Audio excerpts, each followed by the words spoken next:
Assalamualaikum warahmatullahi wabarakatuh. Perkenalkan, nama saya Nova Destri Fabia dari Program Studi D3 Kebidanan Mahasiswa Stikes Muhammadiyah Gombong. Baik, di sini saya akan memperagakan langkah-langkah bantuan hidup dasar atau BHD. BHD ini biasanya digunakan kepada pasien atau korban yang mengalami henti nafas atau henti jantung. Tujuan dari BHD ini yaitu untuk memberikan pertolongan pertama pada kasus kegawat daruratan sehingga dapat mempertahankan kehidupannya. Alat-alat yang dibutuhkan untuk melakukan BHD yang pertama yaitu pantom BHD. Karena saya tidak memiliki pantom BHD, maka saya menggunakan boneka sebagai pengganti pantomnya ya. Kemudian pengalas datar. Yang ketiga itu alat komunikasi, bisa menggunakan handphone atau telepon untuk memberikan informasi code blue kepada tugas yang lainnya. Kemudian yang keempat atau yang terakhir itu membutuhkan petunjuk waktu, bisa menggunakan jam tangan. Ya, itu merupakan alat-alat untuk melakukan BHD.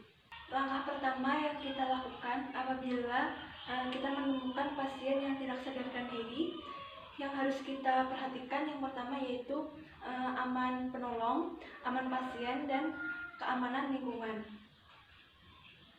Baik, yang pertama yaitu periksa kesadaran korban dengan cara menepuk bahunya dengan hati-hati karena takutnya ada trauma leher, atau memanggilnya dengan suara yang lantang seperti ini ya. Bu, bangun bu, bangun.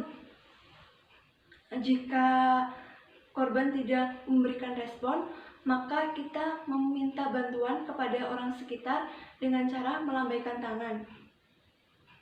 Jika penolong lainnya sudah datang, kita meminta bantuan untuk melaporkan ke rumah sakit tentang kejadian code blue. Kemudian kita menerapkan metode lihat, dengar, dan rasakan seperti ini.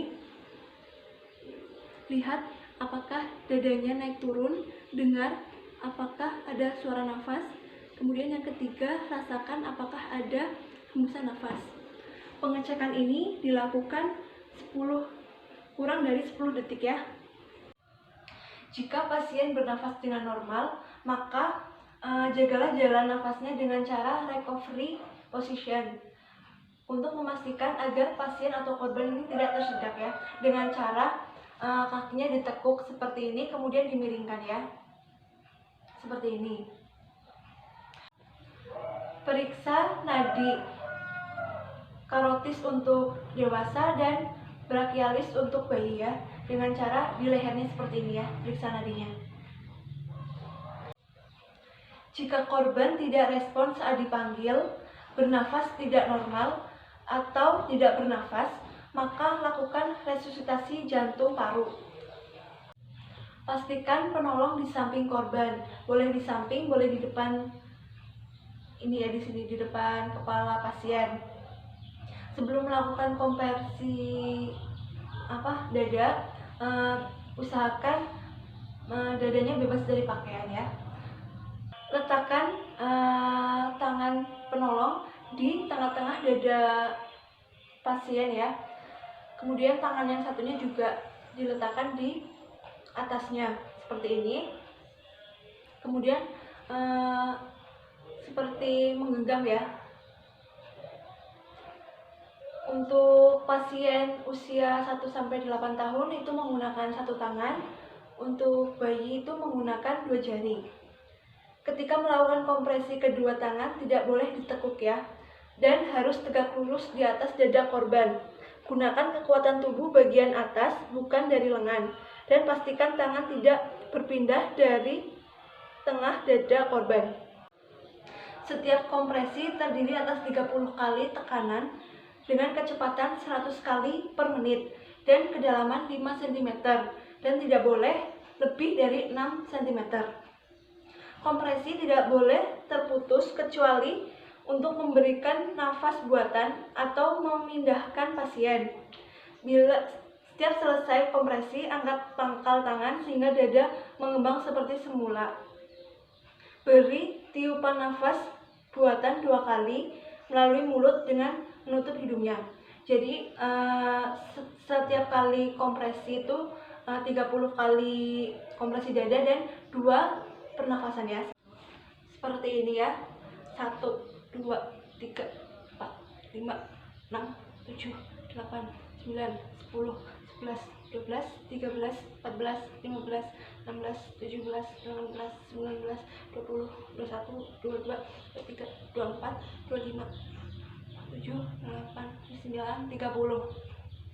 Kemudian beri nafas buatan dengan menutup hidungnya, kemudian membuka mulut pasiennya ya. Kemudian kita meniupnya sebanyak 2 kali. Kita tiup ya. 1, 2. 1 tiupan setara dengan 1 detik. Apabila dilakukan dengan benar, permukaan dada akan naik. Kemudian berikan kesempatan udara untuk keluar dan lihat permukaan dada. Jika pada bayi, nafas buatan dilakukan di mulut dan hidung sekaligus. Rasio setiap kompresi dan nafas buatan adalah 30:2. Jadi 30 kali ditekan dadanya dan 2 kali nafas buatan. Hentikan BHD apabila terjadi hal-hal sebagai berikut. Yang pertama, pihak penolong terancam keselamatannya. Yang kedua, adanya perintah untuk berhenti melakukan BHD. Yang ketiga, kembalinya denyut jantung dan nafas saat pasien bergerak spontan. Proses pertolongan tersebut diambil alih langsung oleh petugas kesehatan. Begitulah langkah-langkah bantuan hidup dasar atau BHD. Apabila ada kesalahan dalam penyampaian, saya mohon maaf yang setulus-tulusnya. Wabillahi taufiq wal hidayah. Wassalamualaikum warahmatullahi wabarakatuh.